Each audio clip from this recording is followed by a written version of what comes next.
பின்னால இருந்து தள்ள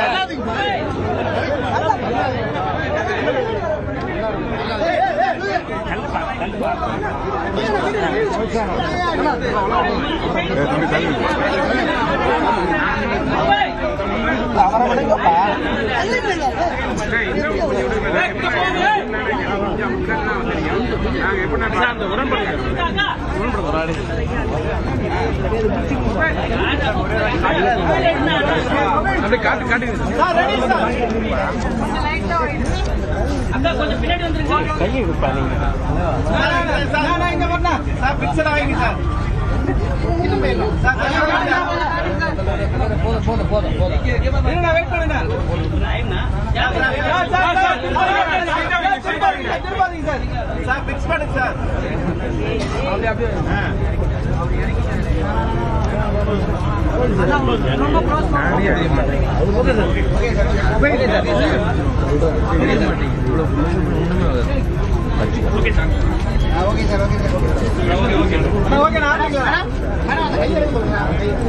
நடைபெறவுள்ள 2026 சட்டமன்ற பொதுத் தேர்தலில் திராவிட முன்னேற்றக் கழக தலைவர் மாண்புமிகு முதலமைச்சர் மு.க. ஸ்டாலின் அவர்களும் விடுதலை சிறுத்தைகள் கட்சித் தலைவர் திரு தொல் திருமாவளவன் அவர்களும் இன்று 24/3/2026 தொகுதி உடன்பாடுகள் குறித்து கலந்து பேசியதில் மதச்சார்பற்ற முற்போக்கு கூட்டணியில் இடம்பெற்றுள்ள விடுதலை சிறுத்தைகள் கட்சி தமிழ்நாட்டில் மொத்தம் 8 சட்டமன்ற தொகுதிகளில் போட்டியிடுவது எனவும் அவற்றில் 6 தனித் தொகுதிகளிலும் 2 பொதுத் தொகுதிகளிலும் போட்டியிடுவது எனவும் முடிவு செய்யப்பட்டது. தலைவர் திமுக ஒப்பம், தலைவர் விடுதலை சிறுத்தைகள் கட்சி ஒப்பம். மதசார்பற்ற முற்போக்கு கூட்டணியில் அங்கம் வகிக்கும் விடுதலை சிறுத்தைகள் கட்சிக்கு 8 இடங்கள் ஒதுக்கப்பட்டுள்ளன. 6 இடங்கள் தனித் தொகுதிகள், 2 இடங்கள் பொதுத் தொகுதிகள். நேற்று நடந்த விடுதலை சிறுத்தைகள் கட்சியின் உயர்நிலைக்குழு கூட்டத்தில் இரட்டை இலக்கத்தில் தொகுதிகளை பெற வேண்டும் என்றும் ஒரு மாநிலங்களவை உறுப்பினரையும் வருகிற 2028 காலியாக உள்ள இடத்தில் வழங்க வேண்டும் என வலியுறுத்தவும் தோழர்கள் ஒருமனதாக தீர்மானம் நிறைவேற்றினர். அந்த தீர்மானம் குறித்தும் திராவிட முன்னேற்றக் கழகத்தின் தலைவர், மதசார்பற்ற முற்போக்கு கூட்டணியின் தலைவர் தளபதி ஸ்டாலின் அவர்களிடத்திலே நாங்கள் கலந்து பேசினோம். 23 கட்சிகள் இடம்பெற்றுள்ள ஒரு மெகா கூட்டணி 7-8 ஆண்டுகளாக தொடர்ந்து கட்டுக்கோப்பாக இயங்கி வருகிற கூட்டணி, கருத்தியல் சார்ந்து இயங்குகிற கூட்டணி, தமிழ்நாட்டில் மட்டுமல்ல அகில இந்திய அளவில் மதவெறி சக்திகள், சாதிவெறி சக்திகள், வலதுசாரி சக்திகள் வலுப்பெறுவதை தடுக்க வேண்டும். நாட்டையும் மக்களையும் மதவாத வெறுப்பு அரசியலில் இருந்து பாதுகாக்க வேண்டும் எனவும் உறுதியேற்று செயல்படுகிற கூட்டணி. இந்த கூட்டணியின் வெற்றியை முன்னிறுத்தி அனைத்து கோணங்களிலும் நல்லது கெட்டது போன்றவற்றை சீர்தூக்கி பார்த்து விடுதலை சிறுத்தைகளின் நலன் எவ்வளவு முக்கியமோ அந்த அளவுக்கு நாம் அங்க வகிக்கும் கூட்டணியின் நலன்களும் முக்கியமானது என்பதையும் கருத்தில் கொண்டு இந்த முடிவுக்கு விடுதலை சிறுத்தைகள் கட்சி உடன்பட்டிருக்கிறது. தொடர்ந்து திராவிட முன்னேற்றக் கழகத்தோடு நாங்கள் பயணிப்பதற்கு, மதசார்பற்ற முற்போக்கு கூட்டணியில் பயணிப்பதற்கு முதன்மையான காரணம் இடதுசாரி ஜனநாயக அரசியல் தமிழ் மண்ணில் பாதுகாக்கப்பட வேண்டும் என்பதுதான்.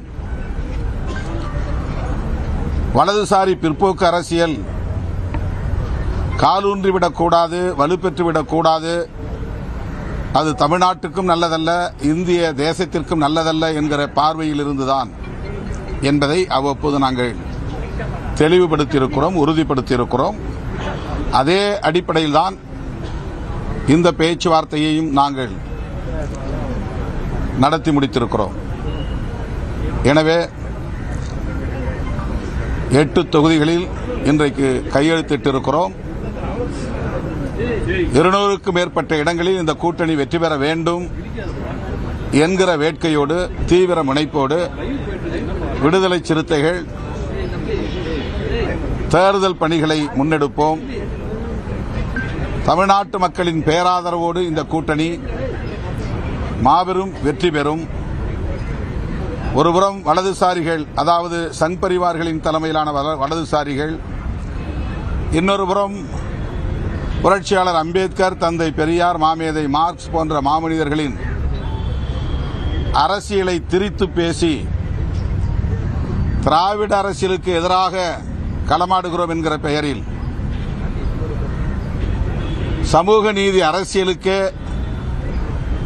வேட்டு வைக்கும், உலை வைக்கும் முயற்சியில் ஈடுபடுகிற திரிபுவாத சக்திகள். ஆகவே வலதுசாரி சக்திகளையும் திரிபுவாத சக்திகளையும் வீழ்த்த வேண்டிய பொறுப்பு விடுதலை சிறுத்தைகள் கட்சிக்கு யாரையும் விட கூடுதலாக இருக்கிறது என்று நாங்கள் உணர்கிறோம். தற்காலிகமாக இந்த தேர்தலில் எங்களுக்கு என்ன லாபம் என்று கணக்கு போட்டு அதன் மூலம் வலதுசாரிகள் வலுப்பெறுவதற்கு இடம் கொடுத்து விட்டால் பிறகு தமிழ்நாட்டு அரசியலில் சாதி வெறியர்களும் மதவெறியர்களும் தான் கொட்டமடிப்பார்கள். அவர்களின் கைகள் ஓங்கும். விளிம்பு நிலை மக்களுக்காக போராடக்கூடிய இடதுசாரி சக்திகள் பின்னுக்கு தள்ளப்படும் நிலை உருவாகும்.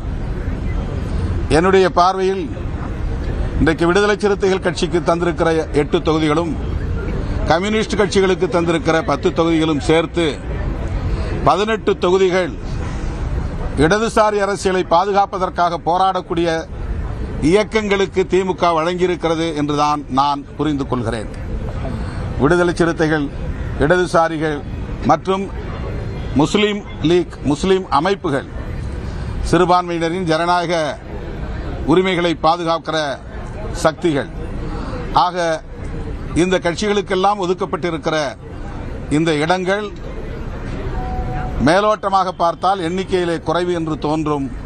ஆனால் எல்லா திசைகளிலும் நாம் கூட்டி கழித்து கணக்கு போட்டு பார்த்தால் வெற்றி ஒன்றே இலக்கு, வெற்றியை அடிப்படையாக கொண்டே இவற்றை நாங்கள் தீர்மானித்திருக்கிறோம். 1-2 தொகுதிகளுக்காக முரண்பட்டு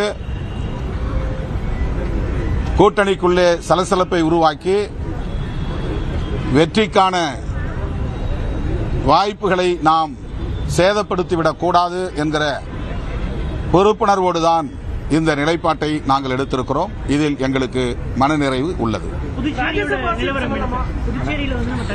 புதுச்சேரியில் தனித்து போட்டி என்று நாங்கள் அறிவித்திருக்கிறோம்.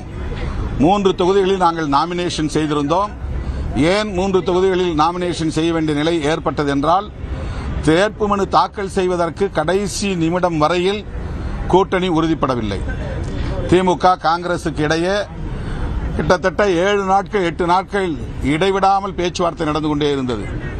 அந்த பேச்சுவார்த்தையில் எண்ணிக்கையே முடிவாகவில்லை. இந்த நிலையில் வேட்புமனு தாக்கல் செய்வதற்கான கால அவகாசம் முடிந்துவிடும் என்பதனால் முன்னெச்சரிக்கையாக நாங்கள் 3 தொகுதிகளில் வேட்புமனு தாக்கல் செய்திருந்தோம். உசுடு தொகுதியிலும் நெட்டப்பாக்கம் தொகுதியிலும் தனி தொகுதிகள், இந்த 2லும் எமது கட்சியின் முன்னணி தோழர்கள் வேட்புமனு தாக்கல் செய்திருக்கிறார்கள். அதேபோல உழவர்கரை பொது தொகுதி, கடந்த ஆண்டு எங்களுக்கு காங்கிரஸ் அந்த தொகுதியைத்தான் ஒதுக்கியது. தனி தொகுதியை நாங்கள் கேட்டோம். இல்லை உழவர் கரையை எடுத்துக் கொள்ளுங்கள் என்று போன முறை காங்கிரஸ் எங்களுக்கு அந்த தொகுதியை தந்தது. ஆகவே இந்த முறையும் 6000க்கும் மேற்பட்ட வாக்குகளை வாங்கிய தொகுதி என்பதனால் இந்த முறையும் அந்த தொகுதி எங்களுக்கு வேண்டும் என்று 3 தொகுதிகளை எழுதி கொடுத்திருந்தோம். கடைசியாக வேட்புமனு தாக்கல் முடிந்த பிறகு விடுதலை சிறுத்தைகள் கட்சிக்கு ஒரு தொகுதிதான் என்ற அறிவிப்பு வெளியானது. ஆனால் அந்த ஒரு தொகுதியிலும் காங்கிரஸ் சார்பிலே வேட்புமனு தாக்கல் செய்தவர்கள், தனித்தொகுதிகளிலும் வேட்புமனு தாக்கல் செய்தவர்கள் திரும்பப் பெறுவதற்கு தயாராக இல்லை. அது இன்னும் இழுபறியாகத்தான் இருக்கிறது. காங்கிரஸ் கட்சியை சார்ந்த வேட்பாளர்கள் தனித்து சுயேட்சையாக போட்டியிட்டால் அல்லது காங்கிரஸ் சார்பில் போட்டியிட்டால் கூட்டணியில் என்ன பொருள் இருக்கிறது, என்ன அர்த்தம் இருக்கிறது என்கிற கேள்வி எழுகிறது. ஆகவேதான் அந்த 3 தொகுதிகளிலும் தனித்து போட்டி என்று அறிவித்திருக்கிறோம். திமுக தரப்பில் எங்களுக்கு சொல்லப்பட்டிருக்கிற தகவல், வேட்புமனுவை திரும்பப் பெறுவதற்கான கால அவகாசம் இருக்கிறது, எனவே பொறுமையாக இருக்க வேண்டும் என்ற வேண்டுகோளை வைத்திருக்கிறார்கள். நாங்கள் பொறுத்திருக்கிறோம். கடந்த முறை 10 தொகுதி கேட்டிருந்தோம், இந்த முறை 8 தொகுதி கிடைத்திருக்கு. போன வாட்டி உங்களுக்கு 6 தொகுதி கிடைச்சிருக்கு. எப்படி ஒரு முன்னேற்றமா பாக்குறீங்களா? 8 என்பதே எட்டி பிடி என்பதற்கான ஒரு சைகைதான். எங்கள் இலக்கை எட்டி பிடிப்பதற்கான ஒரு இடமாக இதை பார்க்கிறோம். எட்டுவோம், எங்கள் இலக்கை எட்டுவோம், வெற்றியை எட்டுவோம். நாங்கள் தமிழகத்தில் தவிர்க்க முடியாத ஒரு சக்தி என்பதை நிலைநாட்டுவோம்.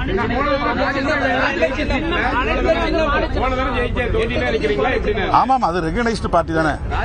அங்கீகரிக்கப்பட்ட மாநில கட்சிக்கு பானை சின்னம் ஒதுக்கப்பட்டிருக்கிறது. அந்த சின்னம் எங்களுக்கான சின்னம். ஆகவே அந்த சின்னத்தில் தான் நாங்கள் போட்டியிடுவோம். சின்னம் குறித்து எந்த கேள்வியும் இப்போது இல்லை.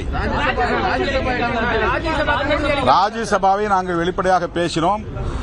அது நியாயமானதுதான். உங்களுக்கு தருவதற்கான எல்லா தகுதியும் அல்லது எல்லா விதமான முகாந்திரமும் உள்ளது.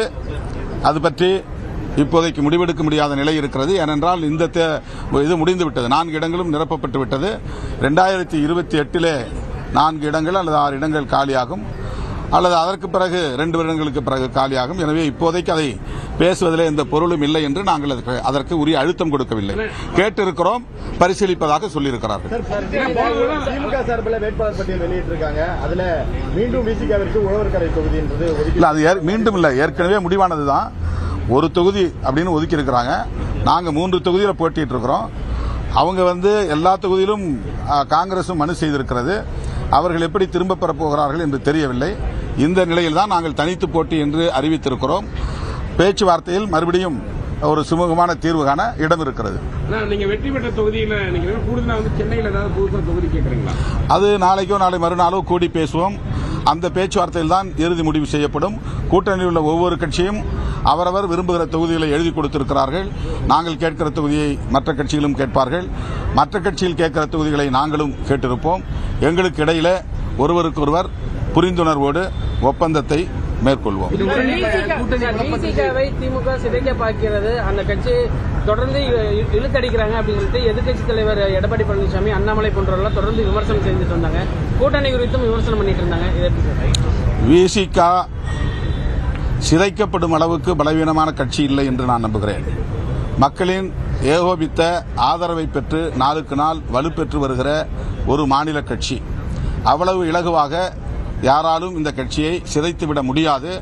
அதற்கு ஒருபோதும் விடுதலை சிறுத்தைகள் கட்சி இடம் கொடுக்காது. எங்கள் சுயநலத்தை விட, எங்கள் கட்சியின் நலன்களை விட, தனிநபர் நலன்களை விட, சமூக நலன்கள், மாநில நலன்கள், தேச நலன்கள் ஆகியவற்றை நாங்கள் முன்னிறுத்தி பார்க்கிறோம். ஆகவே மற்றவர்களுக்கு எங்கள் நிலைப்பாடு பலவீனமாக இருக்கலாம், ஆனால் எங்களுக்கு தெரியும் எங்கள் பலம் என்ன, பலவீனம் என்ன என்று எல்லாவற்றையும் கணக்கில் கொண்டுதான் நாங்கள் இந்த முடிவை எடுத்திருக்கிறோம். எங்களோடு இருக்கிற எல்லோரும் மனநிறைவோடு இடங்களை பகிர்ந்து கொள்ள வேண்டும் என்கிற விட்டுக் கொடுக்கும் உளவியலோடு தான் இதை நாங்கள் அணுகியிருக்கிறோம். மற்றவர்களை பற்றி எங்களுக்கு கவலை இல்லை. எங்களுக்கு இவ்வளவு இடங்கள் வேண்டும் என்று நாங்கள் அடம்பிடிக்கவில்லை, பிடிவாதம் செய்யவில்லை. மற்றவர்களுக்கு என்ன தரப்போகிறீர்கள் என்றெல்லாம் நாங்கள் ஒப்பீடு செய்யவில்லை.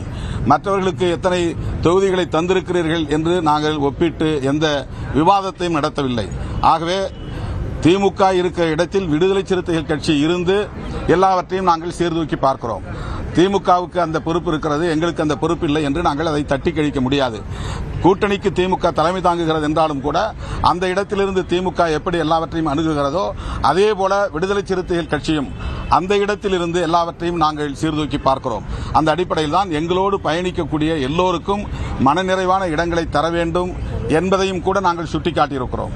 ஆகவே இந்த முடிவில் யாரும் எங்களை வீழ்த்துவதற்கோ பலவீனப்படுத்துவதற்கோ ஒருபோதும் இடமில்லை. அந்த அளவிற்கு இடம் கொடுக்கிற அளவுக்கு நாங்கள் பலவீனமாகவும் இல்லை. கூட்டணி குழப்பத்திற்கு காரணம் வந்து காங்கிரஸ். எங்க புதுச்சேரியில ஒரு இழுபறிக்கு ஒரு கூட்டணி குழப்பத்திற்கு வந்து காரணம் காங்கிரஸ். நீங்க வந்து தனிச்சு போட்டிங்கிற ஒரு முடிவு இல்ல. காங்கிரசுடைய அணுகுமுறையில் எங்களுக்கு ஒரு அதிருப்தி இருக்கிறது என்பதை நான் வெளிப்படையாக சொல்ல விரும்புகிறேன். புதுச்சேரியில் கடைசி நிமிடம் வரையில் வேட்புமனு தாக்கல் செய்கிற வரையிலும் கூட ஒரு முடிவுக்கு வர முடியவில்லை என்று சொன்னால் எப்படி எங்களை போன்ற அமைப்புகள் ஒரு முடிவெடுக்க முடியும்? ஒரு தொகுதி என்று ஒதுக்கிய பிறகு வெளிப்படையாக நாங்கள் கூட்டணி முடிவுக்கு ஏற்ப, ஒப்பந்த முடிவுக்கு ஏற்ப செயல்பட தயாராக இருக்கிறோம் என்பதை வெளிப்படுத்த வேண்டிய பொறுப்பு, உறுதிப்படுத்த வேண்டிய பொறுப்பு கூட்டணிக்கு தலைமை தாங்குகிற காங்கிரசுக்கு, பாண்டிச்சேரியை பொறுத்தவரையில் அது 16 இடங்களில் போட்டியிடுகிறது, காங்கிரசுக்கு உள்ளது. ஆகவே அங்கு ஒரு குழப்ப நிலை இன்னும் நீடிக்கிறது. அதில் இன்னும் சொல்ல போனால் திமுக போட்டியிடக்கூடிய ஒரு 4-5 தொகுதிகளிலும் காங்கிரஸ் வேட்புமனுக்களை திரும்ப வருமா என்கிற சந்தேகம் உருவாகி இருக்கிறது.